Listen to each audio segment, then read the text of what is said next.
We've been seeing thinner and thinner smartphones. We've already checked out the Samsung S25 Edge and the iPhone Air. And though I first doubted this new form factor, who wanted these thinner phones? Like, why? Who wanted this phone? I eventually came around. I truly enjoy using this phone. Despite all that, one con of this new slim subcategory, its hefty price tag. But then we have this. And the slim phone, it's very cheap, especially compared to the two other slim smartphones we just mentioned. This is the new Infinix Edge, and this is our look at this new phone.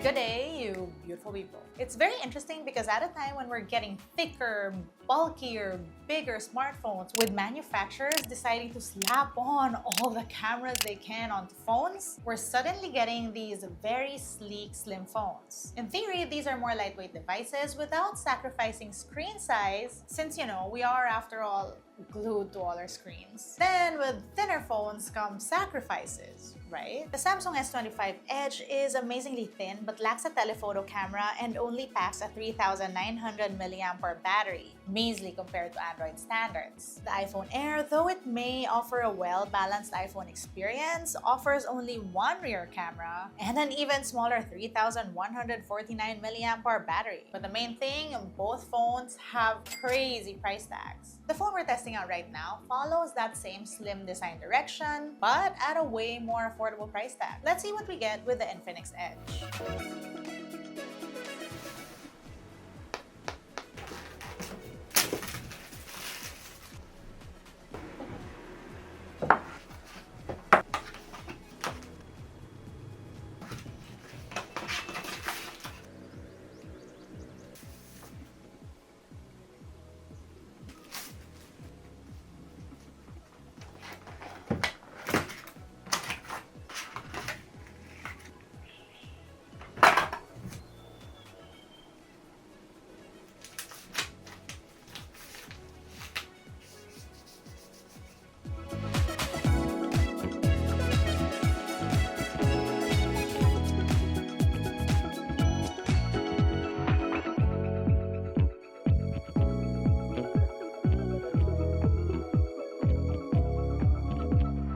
Okay, so first of all, this is a very sleek phone, and I can't even begin to imagine that this houses a 6,500 mAh battery. That's insane. Look at how thin this is. The screen on this features curved edges, and I know some people are haters, but I've been consistent in saying that I love the feel of curved displays, and it's just so much more comfortable in my tiny hands. Now what we have is the silk green variant, and this looks and feels really nice. It's almost like it's a cloth material. It feels nice to touch. Although I am a little scared I might stain this. It hasn't happened yet, so I guess we're safe. All in all, this feels very sleek and very reminiscent of premium Android smartphones. Now aside from the typical buttons that we get on a phone, your volume rocker on the right, your unlock button, you also get this special button, and this is pretty much programmable, so a long press, I've set it to do the camera. And yes, you can take photos with this too.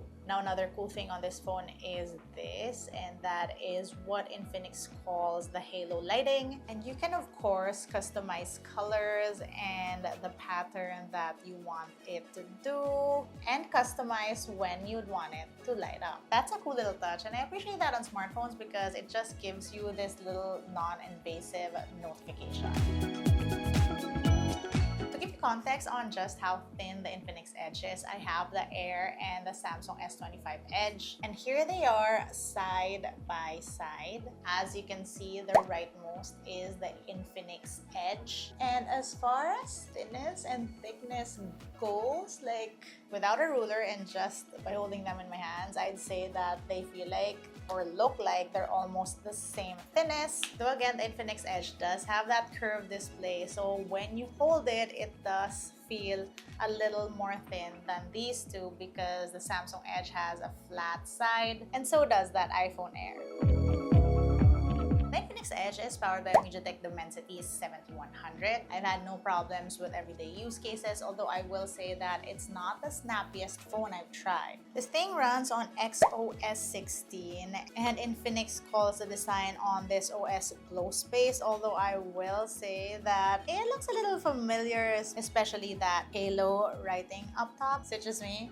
Infinix says that this phone will have 3 years of OS updates and 5 years of security updates. Aside from that, you get dual firing JBL speakers on this. We've mentioned the impressive 6,500 mAh battery on this slim body, plus it does 45-watt fast charging. This thing does take a physical SIM, but first ever on an Infinix device, this can do eSIMs as well. There's also an IR blaster on this, so in theory, you can use this to turn on your TVs. Always a cool feature on phones. In terms of AI, this has the Infinix AI suite, which means there's AI for photo editing like object erase and photo expand. You also have full-act voice, which is Infinix Smart Assistant, and a host of other features like AI transcriptions or subtitles, and even circle to search.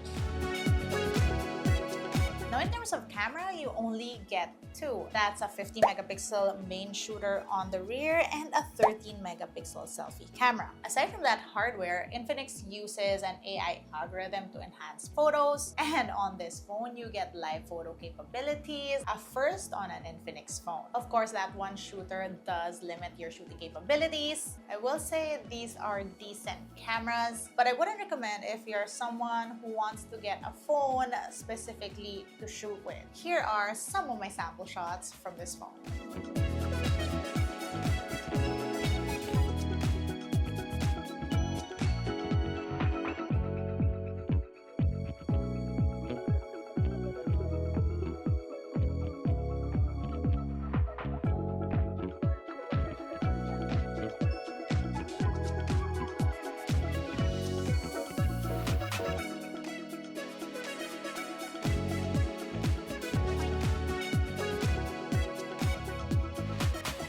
That was our look at the Infinix NOTE Edge. For its price tag, it's impressive that you're getting this sleek, premium feeling device. And though it's not the fastest phone nor one with the best cameras, I found it impressive in other aspects, like for example that 6,500 mAh battery on this slim body that can last you 2 days. That's quite cool. If you're looking for a phone in the slim subcategory but aren't willing to pay these prices, you might want to look at the Infinix NOTE Edge. That's it for today. Let me know what you guys think. Let me know what else you'd want me to try with the Infinix NOTE Edge. Comment down below. That's it for today's video. If you want to see how I use my tech on a daily basis, find me online. That's isadas_ on Instagram, Twitter, and TikTok.